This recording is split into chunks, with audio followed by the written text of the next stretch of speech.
stretch. Oh, the fans love it. Oh, and the Bears have 12 men on the field. Yep, and they just get the 12th man off. Oh, and Randall was trying to hurry it up. He was trying to run that play as quickly as possible to catch them with 12. They'll get the first. Jeremy Lincoln was in a full sprint going off the field. Our guys catch it all as usual. Here it is. Jeremy Lincoln there. Look at him sprinting to get off the field. And he just makes it before the snap of the football. Crowd loved the fact that Randall Cunningham picks up the first down. He wants it, shaking his head. He's got a pair of 300-pound guards in Holmes and Davis, both #1 draft choices. A quality center in Alexander, and really good leg strength on Cunningham. Their quarterback sneak is a very effective play. First and 10 at the 15. I don't think they got that off. Clock at 6 down. Yeah. That was a good look at Randall changing the play, and his offensive lineman. The crowd was loud, even though it's a partisan crowd. And the offensive lineman passing the play out. And they just couldn't communicate quickly enough. A week from tonight, Texas Stadium in Irving. It's the first of 3 appearances on Monday Night Football for the Cowboys this year. The 2-0 Cowboys hosting Barry Sanders and the Detroit Lions. Sanders and Emmitt Smith next Monday night. Could be something to watch, isn't it? First and 15. Herschel. And every time I look at Herschel, I keep thinking about 3 or 4 or 5 years ago when they questioned him on other things. His heart. His heart. And here's a guy in his 12th year as a pro, playing on the punt return unit, setting up as a block. Whatever you want him to do, Herschel's there to do it. Herschel comes out and says, I'll play linebacker. I'll play free safety. I'll run the ball 30 times a game. I'll join the FBI. I'll bobsled if you want. National security is something that Herschel will handle for him. Second and 10 now at the 15. And Maurice Johnson, the intended receiver. And one of the few times tonight pressure is put on as Joe Kane got in Randall's face. One of the few times the Bears have used the blitz tonight, and it was very effective. Randall hurried, didn't have time to deliver the ball. There were a host of Bears coming right up the middle. And 59 is Kane. Zorich gets through there with a good move. That's nothing but a hope and a prayer by Randall. No chance at all. Third and 10, 2:50 to go, third quarter. Eagles leading 27-0.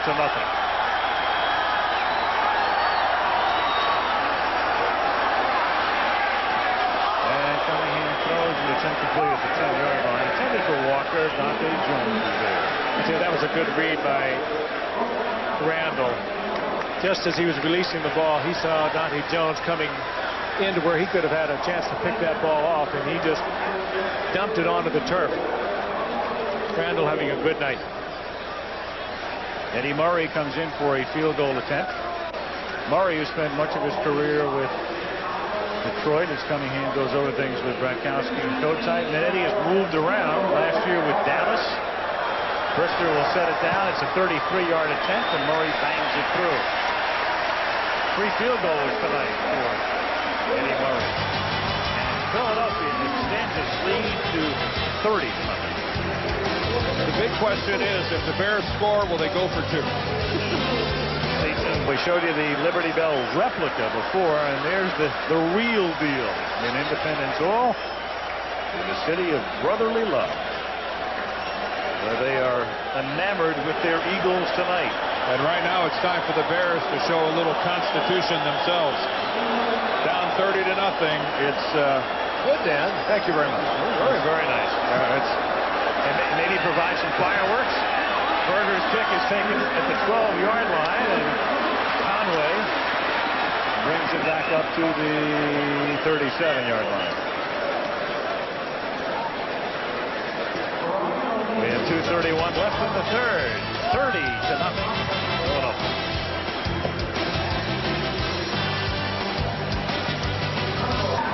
Veteran Veterans Stadium in Philadelphia. It's the home opener for the Eagles, who stay here Sunday, and the Bears go home. Alonzo Spellman and his teammates will face Minnesota at Soldier Field, and Green Bay comes in here. Reggie White pays a visit. Alonzo looking very reflective on what's happening here tonight. Tim Worley is in the game to replace Lewis Tillman, the running back, and Kramer throws out to the 49-yard line. Picks up a first down here against softer coverage. Curtis Conway makes the catch. Randall Cunningham over 300 yards last week. Through the 1980s, a 300-yard game would more often than not mean you lost. Tonight, Randall, oddly, a guy who you would think would have had a lot of 300-yard games, hasn't had that many. It's the first time he's had them back-to-back in a 10-year career. He's had a couple almost rushing. That's right. He almost had 300 yards in the first half. It's the 10th time Randall's had a 300-yard game, only one per season on average. Tim Worley, the ex-Steeler, takes it to the 44-yard line where Bill Romanowski stops him. Well, if good things can come out of a loss, what the Bears would really like to see is Tim Worley get some good work tonight. He was banged up he got a separated shoulder, and it really has not had a chance to get a lot of good work. The former #1 draft choice of the Pittsburgh Steelers had some well-documented legal problems and has really now, I think, he's got an opportunity to really make things happen for the Chicago Bears. Tillman's a good quality back. Worley could be great. Here's Worley swinging to the outside. Picks up a first down. Here comes a flag from the field judge. Mark McMillan made the stop, and holding is the call. I think what the Bears are rightly concerned about in Lewis Tillman, at his size and the way he runs, whether upright, whether he can be the man for the season, carrying it 20-25 times a game. Holding, number 80 of the offense. 10 yards, repeat second down. Now there's Tillman, and he's just a shade over 200 pounds. Tough as they come, but I mean, Worley is up there around 230, 235 pounds. He can deliver a lot of punishment. You know, we talked about it in our preseason telecast of the Bears game. Here we are talking about all the Bear running backs, and we've yet to mention on the telecast tonight Neil Anderson, who has retired in one of the quietest retirements known to man. Really, for the quality of football player that he was. Second and 12. Kramer shoots it out to Hodge and off his fingertip. When you think of Neil Anderson and Walter Payton for 19 years, 7 for Neil Anderson after Walter retired after 12 years. For 19 years, they were the leading rushers for the Chicago Bears. They just didn't think about anyone else. Now they're looking for somebody. Well, this is an offensive team's, but more specifically, the offensive line nightmare. 30-0. Third and very long, a good dozen yards. Nobody has to worry about anything except get to the quarterback. Third and 12, and they indicate blitz, but back off a little bit. Townsend chases Kramer, throws back the other way, and finds an open Bob Christian. The backup fullback takes it to the 33, and that's a Chicago first down. Bob Christian out of Northwestern found his way onto this ball club as a free agent. Does a lot of things. He does a lot of things well. Played at McClure High School in St. Louis. I guess playing in Northwestern and then playing for the Bears, you don't even have to move. You might still be staying in the dorm.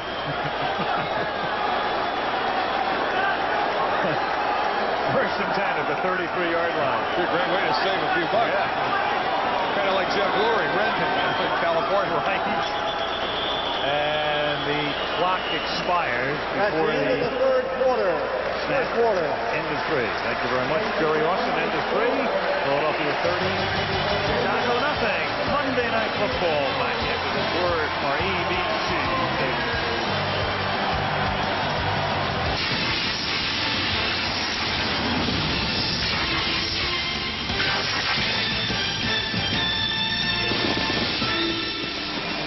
Fourth quarter begins in Philly. Al Michaels, Frank Gifford, Dan Deerdorf, and let's get an update from the field and Lynn Swan. Well, the update from the field, Al, is just what you guys are talking about in terms of the Chicago Bears. There is absolutely no life on that football team. With Philadelphia taking it to them early in the first half, putting a lot of points on the scoreboard and the injuries, there's just no life on the team, and that's hurting their attitude and ability to come back in this ball game.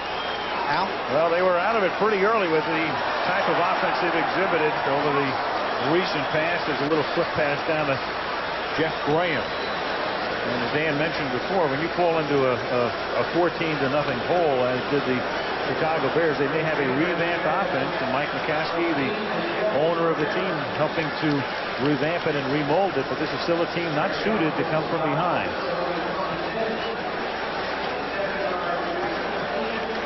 Sometimes as a coach, and every coach has experienced a game like this, it just goes so bad you really don't have much choice but to grin and bear it. 2nd and 3 as Tim Worley gets brought back to the line of scrimmage by the Fridge. But this is an important quarter for the Chicago Bears in terms of where they go from here. You can't be mauled. You just can't lose your aggressiveness and be pushed around on the football field to the point where you've embarrassed yourself and you've embarrassed your teammates. Frank, I know how it used to be. I know when I played and we were in this position, I had a few teammates, you could guarantee a fight or two on the field. It just happened because you're angry. You're so upset that you're getting beat this badly that you take it out on somebody else in the other jersey. And the Bears have got to show a little spine here in the 4th quarter. 3rd down and 3. Kramer throws. Catch made. 1st down. Conway takes it to the 19. Conway keeps it alive. I know what you're talking about, Dan. Particularly, we saw it tonight with the Eagles. They took a lot of abuse when they limped out of Giants Stadium last week, losing to the Giants up there, and they came back to horrible abuse here in Philadelphia. The game is lost, but come back, score some points. Get at least something to give this man to work with this coming week and say, hey, look, I know we got blown out. I know we looked bad early, but I'm proud of the way you fought back in the 4th quarter. Right, we didn't thank it. Right. Conway, almost. Curtis Conway reaching forward, couldn't hold on. Mark McMillan was the defender. McMillan with good position on Conway. You got to play tight when you're down around that end zone, and McMillan had good position. That was a well-thrown football by Kramer. He had that right on the fingertips of Conway, who has good speed on the track team at USC. That one he should have caught. And you're a #1 draft pick with all those credentials. You've got to make the big play. Somebody has got to make big plays for Chicago. Yeah. People have been waiting for Curtis Conway to come around. He needs to get with it. 2nd and 10. And the catch is made by Graham. Graham just wrestled down at the 12-yard line. William Thomas dragged him down. Good strong effort by Graham. He's big. 6'2" and 196 pounds, and carried an Eagle with him almost for a 1st down. A receiver from Ohio State. Certainly a difference from the old Woody Hayes era. Got some Ohio State receivers in this league that are doing very well. Chris Carter, that used to play right here in Philadelphia. Another former Buckeye receiver. 3rd down and 2 at the 12-yard line.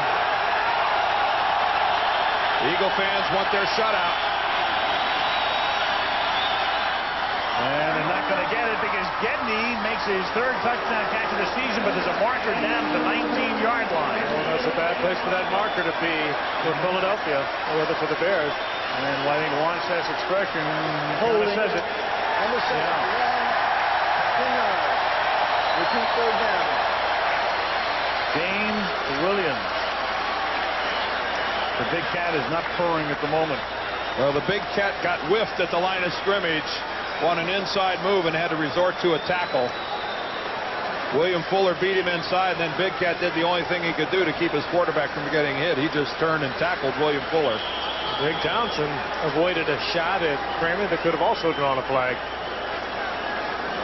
Townsend pulling up. 2 wide receivers back into the game now. We had the 2 tight end offense a moment ago, but Tom Waddle needs in the slide up at the top of your screen. Dangerous in this situation. 3rd down and 12 from the 22-yard line, and Kramer for the end zone, caught by Conway. Yes, for the touchdown. There's a touchdown. Boy, you like to see him come back. Yep. After one he should have had. This time he made a fine over-the-shoulder reception. And a guy made a great throw. Oh, did he? Kramer did, with a lot of pressure. He had an Eagle right in his chop when he asked to throw that thing. And there was inside-out coverage on Conway. There's Otis Smith. He's got the